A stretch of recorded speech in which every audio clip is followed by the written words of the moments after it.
Okay, I'm call myself giving folks some time. Unlike other people, I don't just arbitrarily tag people in videos and stuff like that. That really irritates the hell out of me when people do that, especially when they do that to me. Don't tag me in videos, and I'm not going to tag you in videos, okay? Just mutual respect, unless you ask to be tagged. And no one asked me to tag them in this video, so therefore I would not tag them in this video. But I'm just going to take a quick few minutes to discuss reparations. I had recently checked out the hearings, and that hearings it was pretty decent. I think that all of you should take to search it on YouTube and watch it in its entirety, because there were some great points that were made concerning it. I've heard so many different people opinions in regarding reparations, and the majority of people that have opinions about reparations, it's all based off of their very ideologies, which is nothing wrong with that. Everyone is entitled to their opinions. But I think, my opinion is that it's good to have all of the facts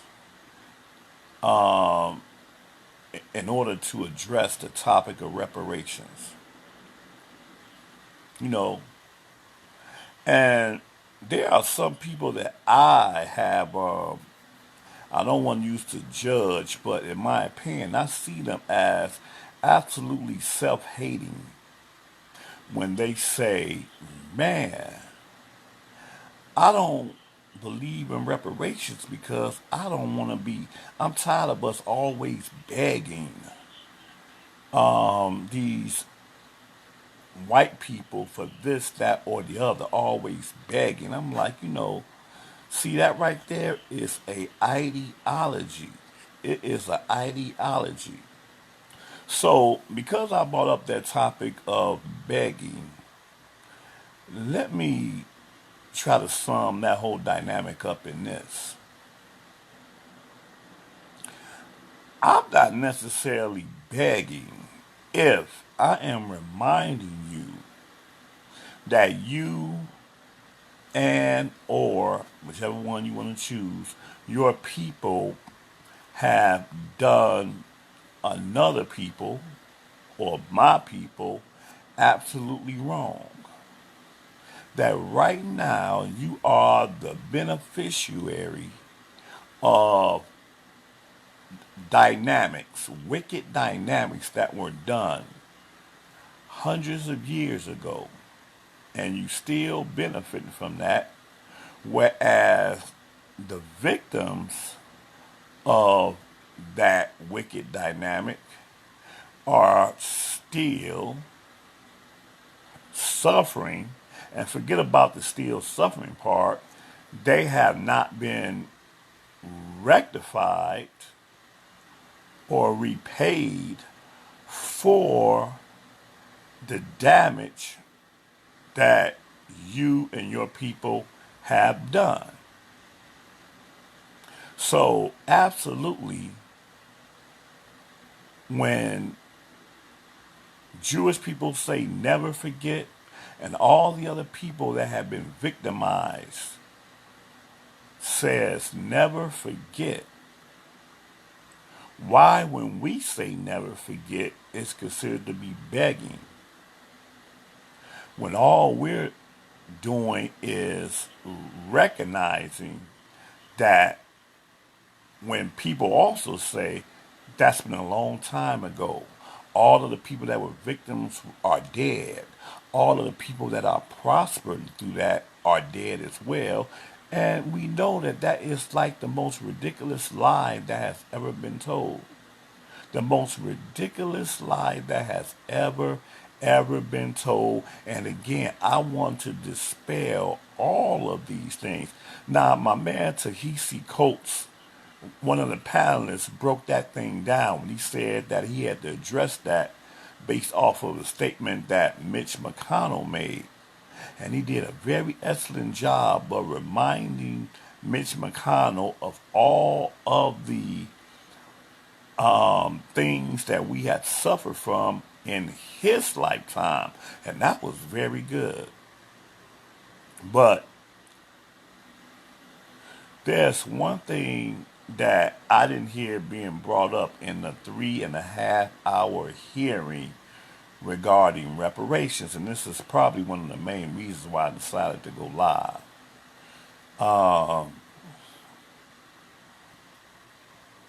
The Constitution, way back during that time, deemed us as being three-fifths human. And I wish somebody would have made this point there, but didn't no one make this point. It deemed us three-fifths human as a person. And I know some people in their mind thinking, bro, the Constitution didn't say three-fifths human. That was just a way in which they were trying to count for votes in the House of Representatives and whatever, so they gave the slaves a particular number in order to be represented, and that's where the three-fifths come from. Dude, for there to even be a dynamic of three-fifths, that in itself, however the way that you try to apply it to whatever voting thing that they tried to have back then, if you were not a slave counted as three-fifths, then the whole dynamic of three-fifths wouldn't even have existed. Yes, you were considered three-fifths human. Absolutely. And what we as a people hate it when we are stuck in any type of a negative connotation. But see, I can step outside of being insulted in order to seek after what is truth, raw and uncut. So, I'm here to tell you that in essence, we were made three-fifths human. Because before we got on that boat, we were complete. We were whole humans. But the moment we got on the boat and crossed them shores from the belly of those boats and came up out of those boats, we were reduced to three-fifths human. And I know people be in their feelings, I'm like, well, I ain't never been three-fifths human. I don't want to hear any of that ideology crap concerning what your spirit don't want to hear. Okay? See, I wish I would have been able to have a chance to testify in that hearing, because this is exactly what my point would have been. The Constitution of this land deemed us as three-fifths human because they absolutely made us to be three-fifths human. They made us absolutely to be three-fifths human. Hey, Sister Marta, glad to see you on. Hey, if you want to join me, let me know, and I absolutely can bring you on. I'm just right now just touching on some of the points that I would have made had I would have had the opportunity to speak in that hearing. And the reason why is because no one made this point during the whole 3.5 hours of testimony. One of the things they kept dealing with, though, was economic disparities. And see, my thing is that I refuse to allow economic disparities and all this to be a reason why we need to get reparations. Because the truth of the matter is, if our ancestors could have came out of slavery and through their own work, through their own labors, would have all been millionaires, the truth of the matter is, they would have still owed us for what they took us through. I don't think that Jewish people had expressed any type of financial hardship that they were dealing with after World War II that warrant them to get reparations from Nazi Germany. It didn't matter. They felt that they deserved reparations because of what they went through. Had nothing to do with their current condition or the condition after the Holocaust. No, it had nothing to do with it. So I'm saying the same thing. Don't make reparations be about whatever current condition we're living in. That's not a criteria for reparations. Reparations is based off of the damage that was already done. So again, if all of our ancestors would have been millionaires of their own volition after the 13th Amendment been passed, which had nothing to do with the government reparating us with millions of dollars, but through our own labors, then this government still would owe us from the hardship and damage that they took us through. Simple as that. So I hate when I hear about, oh, look at the economical disparities that we have as a people. That's why we need reparations. No, let's deal with the real deal. Okay? I also question in my mind, what did the hearing, how did the hearing go when they had to meet to discuss reparations for the Jewish people and for Asian people? How exactly did that hearing go? And how long after the hearing did they decide to pay reparations to the victims? How long after did that happen? See, because back when Lincoln, after Lincoln had the Civil War had ended, there was a plan of reconstruction for us to be able to be, to a certain degree, reparated with the whole 40 acres and a mule. And while we didn't get that because of President Jackson, who came after, was it Jackson or Johnson? I forget, whichever one came right after Lincoln. The people that owned us, think about this, the people that owned us, and the very fact that they owned us mean that they lives were made very well through us, that they profited through the ownership of us. So these people that owned us, that brutalized us, raped us, killed us, made us do whatever nasty, horrible thing that could come into their mind on a daily basis. These wicked people were reparated because we no longer was slaves to them. They were reparated, and they were reparated quick, fast, and in a hurry. How does that work? The people that you abuse, the people that you brutalize, didn't get anything, but yet you get reparated because you no longer have the victims within your power. Where was the hearings and the questions regarding that?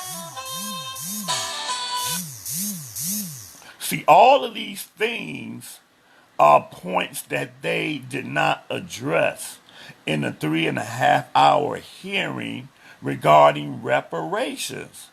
But we have to address these things because what I notice is that when you're not careful, people are gonna want to address with you the things that they want to address. But we have to really put ourselves in the dynamic that, first of all, we are human beings. We are equal. So if we are human beings, then that means that all of these arguments that these people make against reparations is null and void. Because again, nobody questioned Jewish reparations. Nobody questioned Asian reparations. Nobody questioned Native American reparations. Nobody back then even questioned reparations for those that victimized us. See, none of those things were questions, debatable or whatever. But when it comes down to us, this three-fifths human that they made us to be, there's a question, there's a debate concerning reparations. How do you question and debate paying reparations for a people that were done worse than any other people on the face of the earth? How do you even question that? Okay? Going back to the whole three-fifths dynamic, which to me, I think is a very crucial point that, in my opinion, it totally closes the case in regarding us receiving reparations from this government and other governments that victimized us. And I wish I could have had this testimony there. The thing is this. When we were made three-fifths of a human, the three-fifths come from the dynamic of you have a human being there. And that human being has been stripped of their name, has been stripped of their identity, has been stripped of their culture, their heritage, their religion. All of that about that makes them who they are has been stripped. And when you strip a person of everything that makes them who they are no longer a whole human. And again, I always use the point of Roots Kunta Kinte, who was sold to the Moore plantation, the Reynolds plantation. And man, what's the name of the county? I forget the name of the county. It used to pop out of my head. But the county in Maryland, or was it Virginia? Spotsylvania County, Virginia. Okay? And using him as an example, this was an African that was sold on a plantation and was given to Fiddler, an old slave, and no telling how many generations slave he was. I don't recall how many, but he's been a slave probably all of his life on this Reynolds plantation. So him was given a charge to shape up this African and to make him into a slave. And he gave him little mundane things to do to make him be a slave. But it came to a point that in order for him to be totally ingrained into that slave system, one thing had to occur. And people have seen this scene over and over and over. And I talk about this all the time, but people need to understand how important this scene was. Now, Massa Reynolds paid at an auction for this slave, and he paid top dollar for this slave. But in order to fully ingrain this slave, this African slave into the slave system, he had to accept his new name, which was given to him, Toby Reynolds. Reynolds. And mostly 99% of my brothers and sisters that are watching this video right now have names right now that goes back to a plantation. And just like I would have told them, all the black people that's sitting here in this hearing have these names that don't belong to them. Their names have been taken from them. We have no idea what our true names were. what our family names were, what our culture and what our heritage was. It was stripped away from us. So again, reducing us to three-fifths human as a people. But going back to Kuta Kinte, they strung Kuta Kinte up on a rope and they slashed his back to pieces. And here's the thing, Kunta Kinte would have died hanging from that rope unless he accepted his new name. And we just thought that was just some arbitrary evilness that we saw. But they understood that there was no way in the world that this African could come down off that rope alive and not accept this new name and new identity that was given to him. And in accepting that name, he will never ever utter or be heard uttering his real name ever again. Will never ever be heard speaking that language that he was speaking ever again. Why was it important that you would take a people thousands of miles from their home, separated by a broad body of water, and bring them over into your land? And it's one thing to just make them work for you, make them earn money, but no, they had to not remember who they were, what their names were, and all that. So, and again, I'm not getting scriptural in this whole video. I'm not dealing from this from the Hebraic standpoint. I'm only dealing with it from the dynamic of reparations as we deal with it as a people here today. Because if I go into the scripture, that would be a whole other issue. That's not what I'm dealing with right now. I'm just dealing with the dynamic that because we were stripped out of the most important dynamic of what a human being is, that in itself means that you need to repay me. That in itself means that I am still suffering from what was done. Do you hear what I'm telling you? Don't say, bro, you need to pull yourself up by your bootstraps because my financial condition right now has nothing to do with why I am owed reparations. And that's what dumb idiots say. We need to learn how to pull ourselves up by our bootstraps. That has nothing to do with reparations, people. Do not allow people to get you caught up in their arguments about reparations. If I'm still carrying the name of the one that brutalized my family, guess what? I need to be reparated. You owe me. You are living on blood money of a people, of a nation. If we are still carrying your names because it was forced upon us, yes, absolutely. Simple as that. And if you want to know how that affects us, as if we have to give you a reason why that affects us, because you wouldn't want your name taken, you wouldn't want your identity taken, you wouldn't want your traditions taken. So we shouldn't have to give a reason why, how that affects us, but it affects us. And the reason why it affects us is because I'm from Chicago. But Chicago, in essence, is no different from any other urban place where we live here in this nation. Okay?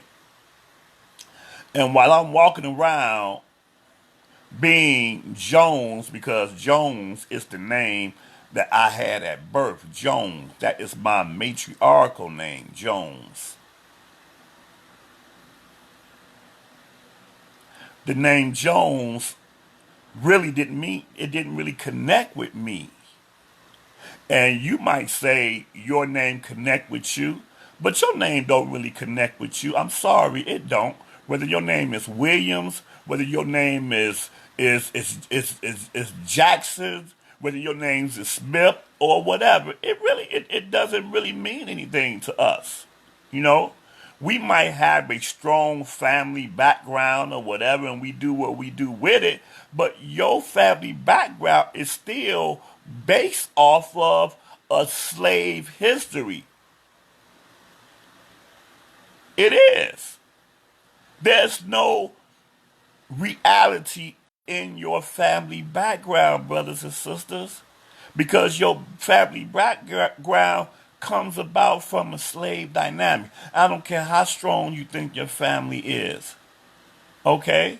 So basically, again, and I kind of jumped off the point a bit, is that I'm a black man and my name is Jones, and my classmate name is Williams. The dude down the street name is Johnson.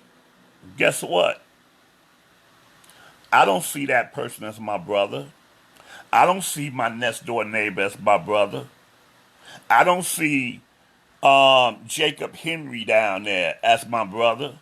So therefore, I don't have no problem catching him on a bad day and jacking him up, catching him on an even worse day and shooting him. I don't have any issue with it because I am three-fifths of a human. I have been reduced to nothing. I would love to see you as my brother and see her as my sister. Yeah, her. That woman up there, over there, that I don't have no problem trying to get over on her, sexing her without wanting to have nothing else to do with her because we don't have that connection. What I'm saying, brothers and sisters, that this is the problem that we have as a people because we have been disconnected. We don't function as a people because we are three-fifths. I know that sounds horrible. I know that sounds bad. But when you look at the way communities of people who understand who they are as a heritage function, then you can begin to understand how we are messed up. See, because as a people, we don't care who owns this store. We will give them our money with a quickness. We don't care. As long as they got a good sale going on, hey, we think we have the advantage, but yet we are supporting a whole nother community that would never turn around and support you. But that is what a three-fifths people do. We accept the dynamic that people are killing us in our own neighborhood.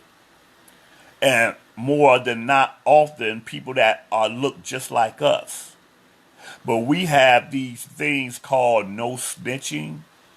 No snitching meaning that you are allowing drug dealers to cause and gangbangers to cause all kind of conflict where you live at. But yet you can't go into their neighborhoods and see that they're going to allow these things to happen. You won't even be able to open up stores in their neighborhood because they know not to support you or take money out of their pocket. And there is there meaning not just white people, but a family of people. Because again, the tie that bind is their ethnicity, their nationality, whichever way you want to put it. But we have went centuries without even understanding the dynamic of even being a nation, without understanding the dynamic of being a people. Because for centuries, we have been reduced to three-fifths of a human. I'm trying to get you to understand the mindset of a people that are a cultured people who know who they are and would not allow anything to go on where they live, compared to a people that has no connection to each other whatsoever, based off of the very names that they carry. No connection. But again, this all leads to why reparations is important. And just because I'm live, I want to end with this because I want to touch just a little bit from the scriptural dynamic, because I have heard certain Hebrews that have the same philosophical dynamic that I used to have.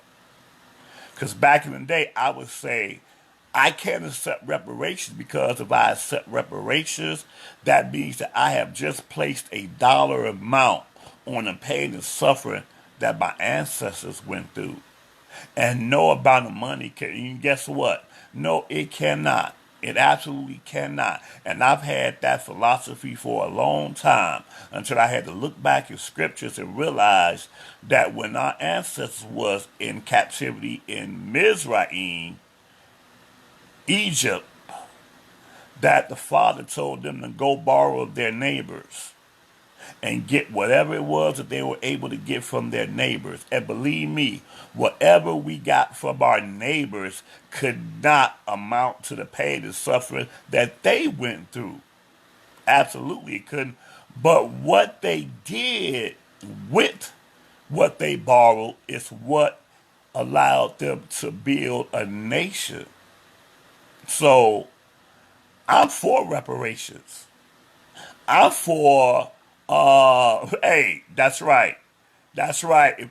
Hey, if you feel that reparations beneath you, if you feel that reparations is only a reminder of what you are not today, absolutely, hey, release that burden on me. Absolutely, release it on me. Hallelujah. And see, the main people that's talking that crap about, oh, I'm against it, they're going to be the first person in line. And see, that's another thing, too. These bougie black people that want to come across about them being so much better than that, because I pour myself by my own bootstraps. I did not allow the sins of the past to dictate my success in life. Part of the reason why they have that mindset is because they hate you. Self-hate. Because now you think that I'm going to have what you have, but accept that you worked so hard for what you... It's a self-hating mentality. That's one of the reasons why they have that philosophical dynamic that they have. It is sad. It is so sad. I mean, beyond sad. You know. But anyway, I just wanted to share my 2 cents in regarding this. Um, and if anything that I said makes sense, or if you got anything out of it, share this video. Share it. Share it with others, because I really want to eliminate a lot of the foolishness that I hear from people. Oh, and before I close up, did anybody want to say something on here? Because I will absolutely bring you on live if you wanted to dialogue with me, if you wanted to say something or whatever. I absolutely will bring you on if you want. I meant to say that earlier. Uh, and you can easily request that from that button at the bottom.